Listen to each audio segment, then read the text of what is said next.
We are 100 miles away! This is my story of how I rode this boat across the Pacific Ocean. That's me, Cassidy.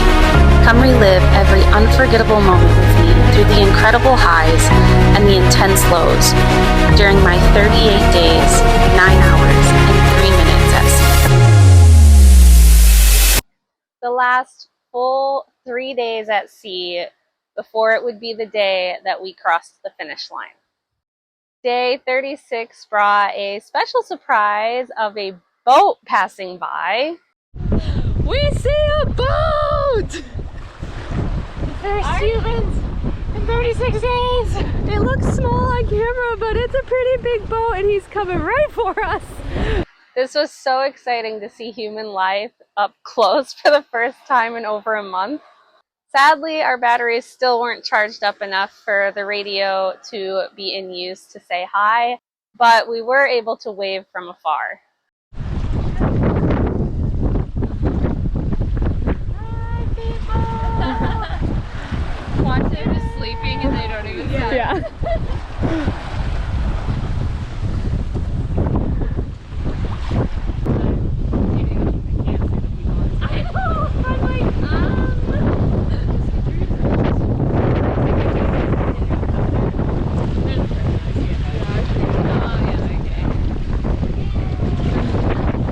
As the day continued on, our batteries were charged up enough that we were able to start charging our phones again, which allowed us to listen to music for the first time in a couple of days, which was an added bonus.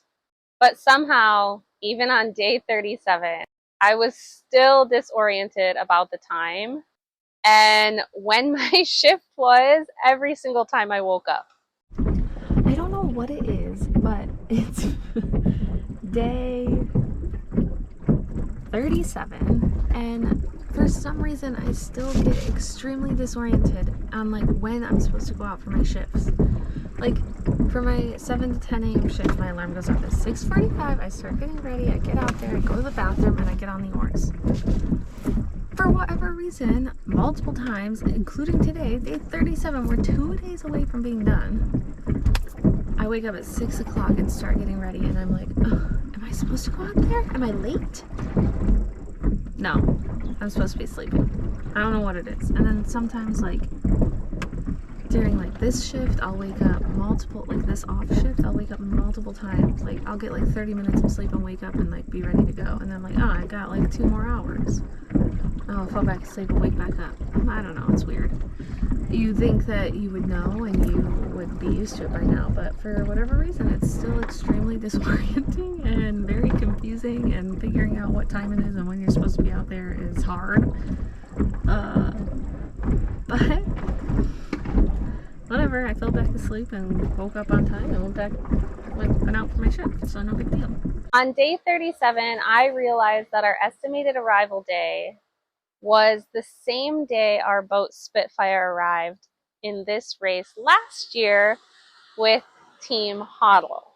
Also, I count today as day 37 from my counting because I counted June 8th as day 1.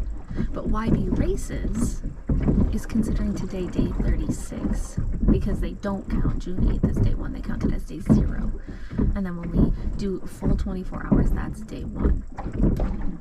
But, fun fact, something we realized was that the team last year who had this boat, Spitfire, our great home, they arrived in 38 days and 16 hours, and our estimated arrival time is almost identical. So I don't think we have any control over when we get there. I think Spitfire is controlling that, and I think she is choosing the day, and her day is day 38. It'll be very interesting to see how close the times are in comparison to each other, from when Team Hodl arrived last year to when we arrived this year. It's pretty fun. After I realized this, I ended up giving Spitfire a nice belly rub along the side and a stern but loving talking to that if we gave her day 38, would she give us a daytime arrival in return?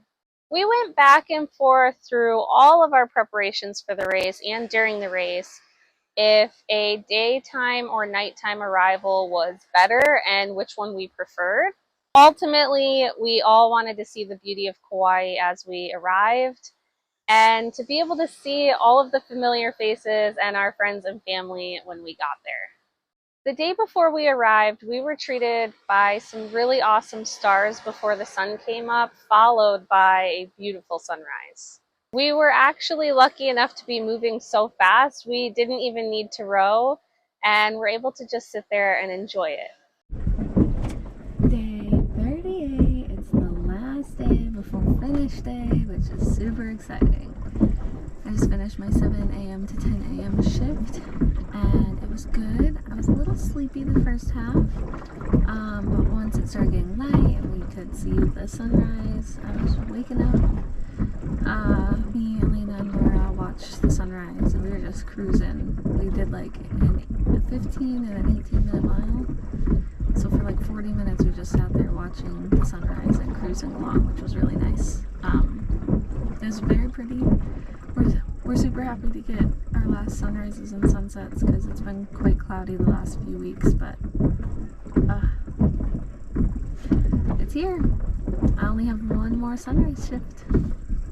We also hit another big milestone. We are 100 miles away!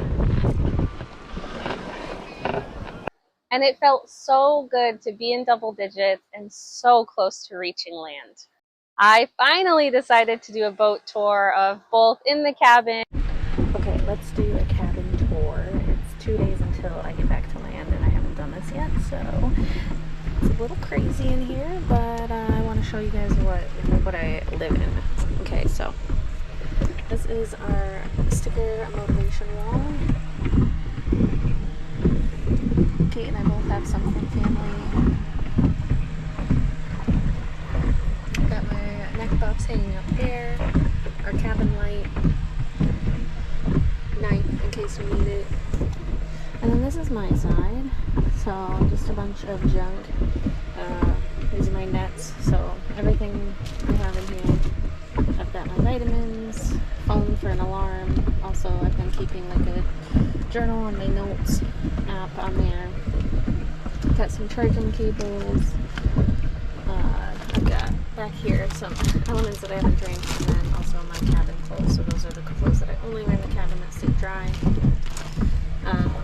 These are also my cabin shorts that I put on after every shift, so I don't put those back.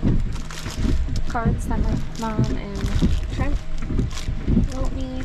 And then just some other odd end stuff. I've got some oils and sunglasses and medicine. Some more clothes over here, hairbrush, odd end snack, hat. This is my deck bag, so I load this up with snacks. My phone, music phone, sometimes headphones. Mostly just snacks though. And then my fork for meals. And then I've got my toiletry bag whenever I do some self-care, so shampoo and my toothbrush and that kind of stuff. I've got the GoPro bag here with GoPro batteries and attachments, some snack bags to fill up my deck bag, and then I've got my dry bag that has everything in it. I don't always go in there. That's why I kind of have some stuff hanging out in the nets, so that only gets pulled out once in a great while. And then the small blue dry bag has like my warm weather clothing, so clothes that I can wear in the warmth, so like shorts and sports bras and that kind of stuff. My sleeping bag, which I do not use anymore. Really, I just use it to lay on. And then this bag has the sat phone. So that phone looks like this, and we're able to call pretty much anytime, anyone we want. It works really well actually. I've made phone calls every day, and it's really nice to hear from family. And then my feet go under that little tiny spot right there. Show you my living. This is me laying down fully. My head is on my pillow. And can't really turn my legs because it doesn't fit, so I usually have to bring one out and then roll if I want to roll on my side. And Kate stuck this side. Our fans, those get moved around depending on if they're charged or not, but those are always a good spot for them. And we've got our electrical panel. So we've got our batteries, our radio. We have not had our radio on this whole time. We have only seen one boat, and the time we thought our batteries were dead, so we couldn't even use our radio anyway. Charging cables. And then this is our GPS, which is super fun to look at. It's really fun because this is our speed right now, and that shows also outside. But it's nice to look in here to see like how fast the girls are going, and then also how far we have to our finish line, if I can get it steadied enough. 165 miles to go. Yeah, as you can see, we're getting really close. So that's fun. And then got more storage under here, more snacks. I packed my final 2 snack packs for the last 2 days with all of my favorites. And we have just extra dry bags, fall weather gear. And then inside this compartment is our auto tiller and our rudder. We don't really ever have to go in here unless the auto tiller comes off. But knock on wood, that has not happened in a while. She makes some noise, but not too much if she's not working too hard, so that's good. I've gotten used to it, so it's not too hard to sleep. But this is where I live when I'm not on deck. It's hot, but it's home. And on deck. All right, we're gonna do a little on deck boat tour. I am in our one and only rolling seat, or as Laura likes to call it, the Butt Slayer 9000. The voltage on this seat has gone up since the beginning. It hurts to sit. And Laura here is on the Lazy Boy 3000, also known as the Cush Tush. The Cush Tush. It's a little cushy for the tushy. And she's got the best view in the house, our one and only TV show, Speed and Miles. We love this seat. And in the back, well, technically the front here, Elena's in our 4-in-1. Tell us what we have back here. Well, we have our toilet, Taj Mahal section of the boat here. We have our 2 water jugs that we use for Aussie drinking, and our 3 times this trip shower sessions. We have our trash that we organize. Well, Kate mostly organizes it. Thank you, Kate. We have our cooking area, so it's our cooking bag, food, some more food, and yeah, and Taj Mahal right behind me. And there's our boat, Spitfire. And Kauai is somewhere back there. Somewhere back there. We can't see her yet, but we're close. 31.2 miles. As the day progressed, everyone began prepping for the finish line. Just washed my hair for the last time on the boat. Alina and I actually took turns washing each other's hair, and it was so nice. Oh, should have been doing that the whole time. But I feel clean. I washed my face. I'm ready for tomorrow. Just gonna braid my hair tomorrow, I think. It's exciting. Finish line is near. 90 miles to go. Actually 89.9 miles to go. Yay! But it wouldn't be my story without one last mishap before the finish line. Day 38, last day before we finish, and I had my first poop bucket incident. It's probably not what you're thinking, but when you go poo out here, you have to fill the bucket up with a little bit of water like a toilet so you don't have stains everywhere.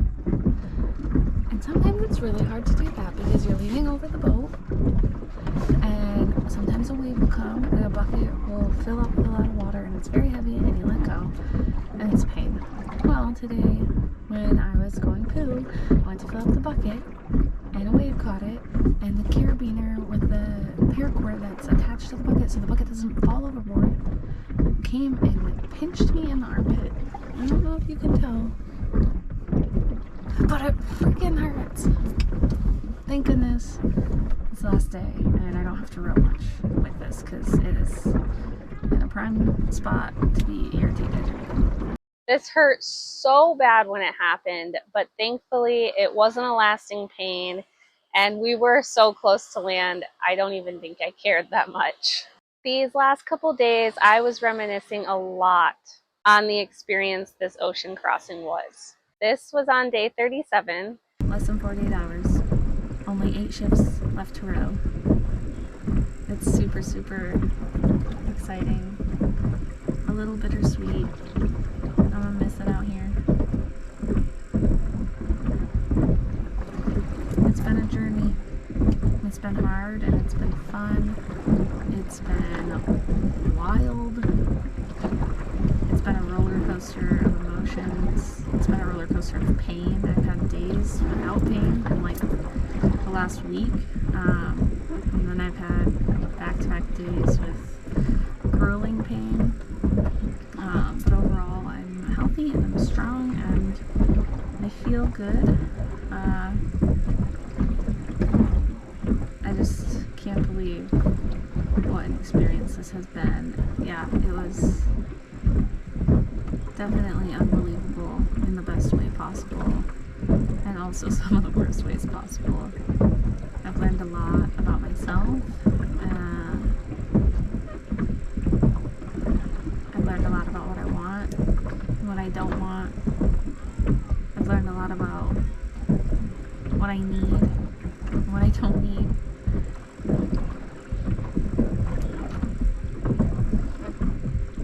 I feel content with the experience. We got to check a lot off of our ocean road bucket list. Not every team gets to say that they capsized, and I think to have that experience and to understand what it feels like is remarkable. We've gotten to see wildlife in the Pacific Ocean that most teams don't ever get to see. Dolphins, false killer whales, tons of birds.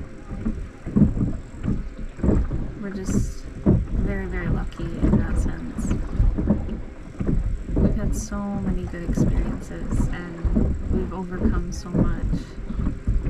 We pushed through a lot and we're almost done. And this was on day 38.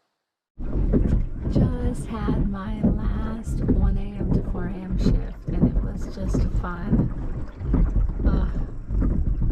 This has been the most brutal yet beautiful adventure, and I am just so grateful for all it's brought me and taught me and given me. The last 38 days have been remarkable and something I will never forget and cherish for the rest of my life. Wow. It's so good. I'm gonna miss it out here for sure. There's a lot of good out here. Man. Very happy with our crossing and our race and just our outcome and all of it. It's all good things, and even through the bad and the hard and the pain, we persevered and we were very determined, and I think we're all very satisfied with the outcome. The last days at sea were very bittersweet as this race was coming to an end. I was thankful to be so close to home and so close to seeing my family again, but I was really going to miss this adventure and opportunity I had out here. With that being said, I will see you next week for the last episode of this vlog series and the last day at sea as we cross the finish line and complete the World's Toughest Row Pacific 2024.